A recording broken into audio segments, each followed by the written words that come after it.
उदालगुरि जिल्ला दुलाराय बर' फरायसा आफादनि बानजायनायाव स्निथि रोंगौथि सायख' आनजाद टेलेन्ट सार्च एग्जामिनेशन 2023 मायथाइनि बेयो नभेम्बर दाननि 5 खालाराव खुंफुंजादोंमोन आरो बेनिनो फिथाइखौ दिनै उदालगुरि जिल्ला दुलाराय बर' फरायसा आफादनि गाहाय मावख' जोहोलाव बालिराम बर'नि नयंआव जोङो बिनि फिथाइखौ फोसावनो थाखाय आवगायदों आरो बे हाबाफारियावनो बाहागो लानो हानाय उदालगुरि जिल्ला एबसुनि गाहाय नेहाथारि बाबुल बर' बिथां, उदालगुरि जिल्ला एबसुनि सोलोंथाइ नेहाथारि अदेबानि टेलेन्ट सार्च एग्जामनिनो एग्जामिनेशन कन्ट्रलार सालबेसन मुसाहारि बिथां, हाबाफारियाव बाहागो लानो हानाय उदालगुरि जिल्ला एबसुनि लोगो सोलोंथाइ नेहाथारि जितेन बर', अदेबानि बे एग्जामिनेशन बर्डनिनो मेम्बार मानगोनां बिथां। गिबियावनो एग्जामिनेशन बर्डनिफ्राय उदालगुरि जिल्ला एबसुनि आफादगिरि आरो गाहाय नेहाथारि आरो गासै बिबानगिरि बिथांमोनखौ साबायखर जासिदों। लोगोसेयै जोंनि जिल्लानि सिङाव थानाय गासैबो फोरोंगुरु, फरायसानि बिमा बिफा, मेलेमजिबि आरो फरायसा बिथांमोनखौ जोङो साबायखर जासिदों। मानोना थांनाय 5 नभेम्बर खालारखालि रोंगौथि सायख' आनजादखौ जोंखौ मोजाङै खुंफुंनायाव बिथांमोननि मदद, बिथांमोननि सुबुरुन्थाइ जोंखौ होनायनि थाखाय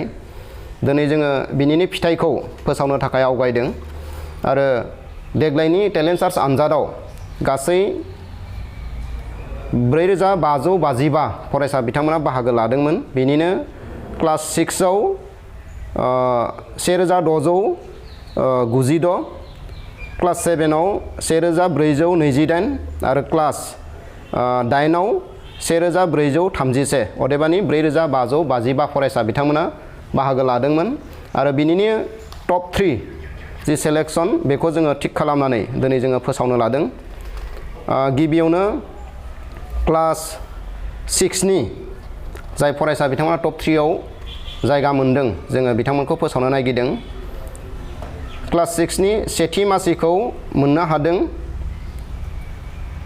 हेलिसियान बड'सा, कलायगाव इउएन एकाडेमियाव बिथाङा फरायोमोन।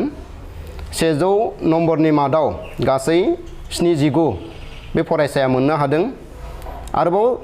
एखे नम्बरखौनो मोननो हादों, अदेबानि सेथि मासियावनो सासे दंबायो, बे जाबाय लिसा बर',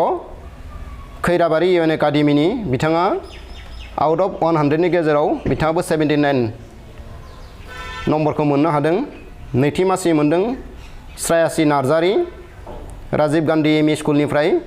बिथाङा सनाइनि आरो आउट अफ 100 नि गेजेराव बिथाङा मोननो हादों 77। थामथि मासिखौ मोननो हादों रियाना मुसाहारि, बिथाङा जाबाय भेरगावनि के बरुवा गार्ल्स हाई स्कुलनि फरायसामोन आरो बिथाङा आउट अफ 100 नि गेजेराव 74खौ मोननो हादों। बे जाबाय क्लास 6 नि टप 3 नि रिजाल्ट।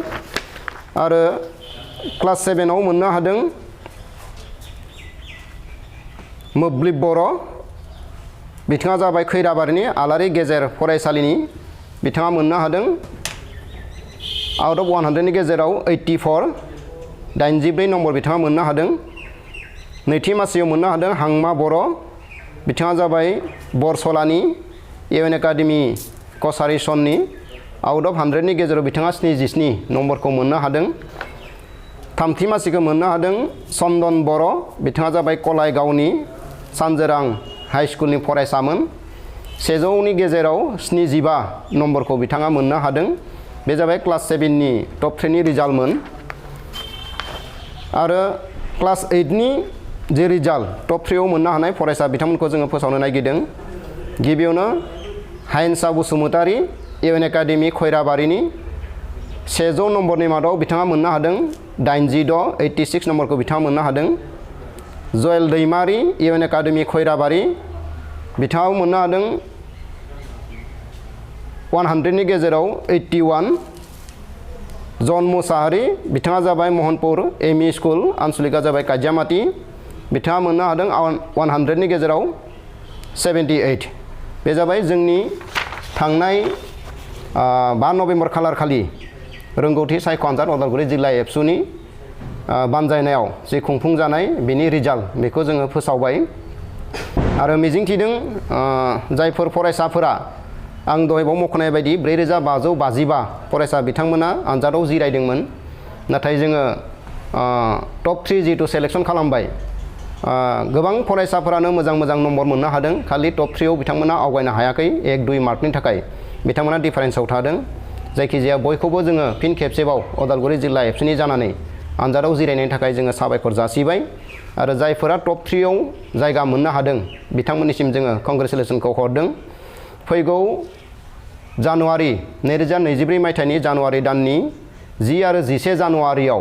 उदालगुरि जिल्ला दुलाराय बर' फरायसा आफादनि 49थि थान्दै जखन्थाया जानो थांगासिनो दङ आरो बेनिनो जायखिजाया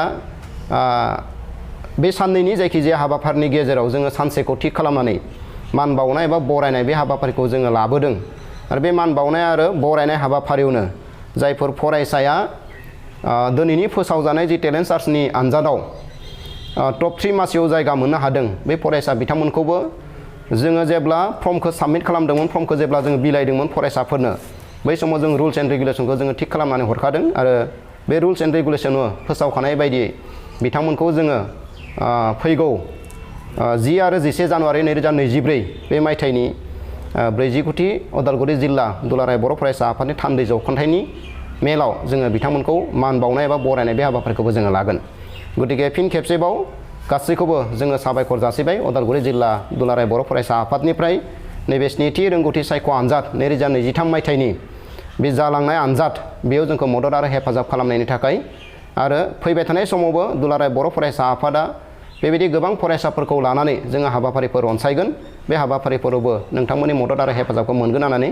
आसा खालामनानै दिनैनि टप 3 अदेबानि स्निथि रोंगौथि सायख' आनजादनि जि रिजाल्ट फोसावनाय बेखौ जोङो बेखिनियावनो फोजोबबाय गोजोन्थों जिखिनि जोङो दिनै रिजाल्टखौ फोसावबाय बिनि अनगायैबो जुदि सोरबाफोर फरायसाया गावनि आनजाद लिरनायनि सायाव माबाफोर जुदि डाउट माबाफोर जुदि सन्देह जनक आङो जे 50 मोननांगौमोन 45ल' मोनबाय बेबायदि जुदि एसे सन्देहजनक थायोब्ला फरायसाफोरा एग्जाम बर्डनिसिम आपिल खालामनो हायो एप्लिकेसन लिरनानै आरो बे एप्लिकेसनखौ स्निथि रोंगौथि सायख' आनजादनि जि बर्ड दानानै होनाय जादोंमोन बे बर्डनिसिम बिथांमोना आपिल खालामनो हागोन सेकेन्डआव गासै जिखिनि रिजाल्टखौ जोङो दिनै डिक्लेयार खालामबाय नैबे टप 3 नि अनगायैबो फरायसा बिथांमोननि जि रिजाल्ट बे रिजाल्टखौ जोङो मोनफ्रोमबो फरायसालियाव इमि फरायसालियाव जोङो बे रिजाल्टखौ फाथायहरनाय जागोन आरो बेखौ गावबा गावनि फरायसाया गावबा गावनि फरायसालियावनो रिजाल्टखौ नायनो थाखाय जोङो खावलायहरनाय जाबाय जोबनायाव आनसलिक वाइसआव जिखिनि फरायसाफ्रा टप 3 थागोन बे आनसलिक वाइसआवबो बिथांमोना टप 3 सेलेक्ट खालामनानै बिथांमोनखौ बरायनाय एबा मान बावनाय बे हाबाफारिखौ लाफादेरनो थाखाय जोङो आनसलिक एबसुखौबो जोङो बिथोन हरखानाय जादों गोजोन्थों।